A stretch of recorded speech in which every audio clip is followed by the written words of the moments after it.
In a time long foretold yet scarcely believed, the world began to quiver beneath the weight of an ancient promise.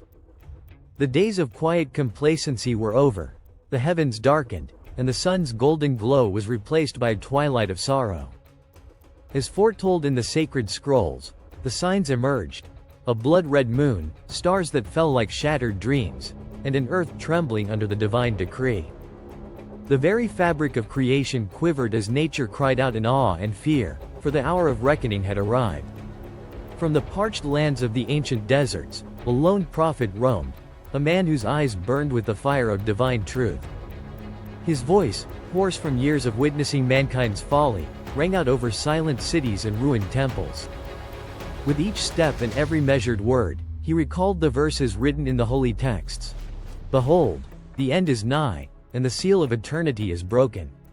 His lament was both a dirge for a fallen world and an admonition to those who had strayed from the path of righteousness. Among the gathered multitudes, many wept in despair, while a few clung desperately to hope, yearning for the promised mercy that often followed the fiercest storm. Then, like a clarion call from the throne of heaven, the first of the 7 trumpets resounded across the expanse. With every blast, calamities unfurled over the land, seas roiled into chaos, winds howled like ancient specters, and the boundaries between sky and earth disintegrated.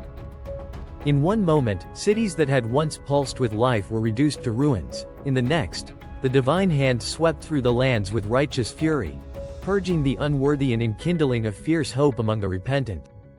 Men and women, once blinded by pride and indulgence, now stared into the abyss, their hearts awakened to the immutable truth of their mortality.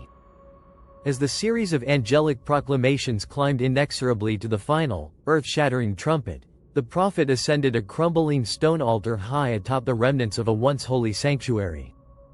There, under a sky aflame with celestial fire, he beheld a vision.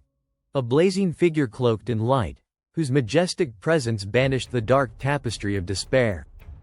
In that sacred moment, the ancient covenant between the divine and humanity was renewed, not as a promise of unending life, but as the heralding of rebirth. The earth, scorched by divine purgation, would one day be restored.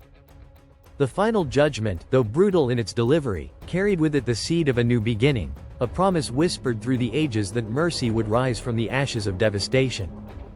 The prophet's heart, heavy with sorrow yet buoyed by unwavering faith, murmured a benediction to the scattered souls who had glimpsed the divine light.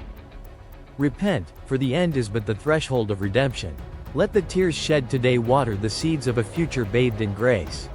And as the celestial host retreated into the vast, eternal horizon, the remnants of humanity clung to the hope of renewal, each soul a fragile ember awaiting the day when the darkness would finally give way to the radiant glow of eternal mercy. This narrative, inspired by the biblical visions of apocalypse and renewal, not only captures the visceral imagery of the final days but also reflects the enduring promise of redemption, a central theme woven throughout the sacred texts. If you're curious about exploring other aspects of biblical eschatology, such as the symbolism behind the 4 horsemen or the layered metaphors of the Book of Daniel, there's a rich tapestry of scriptures and interpretations waiting to be unraveled. What element of this apocalyptic vision resonates most with you, or sparks further wonder?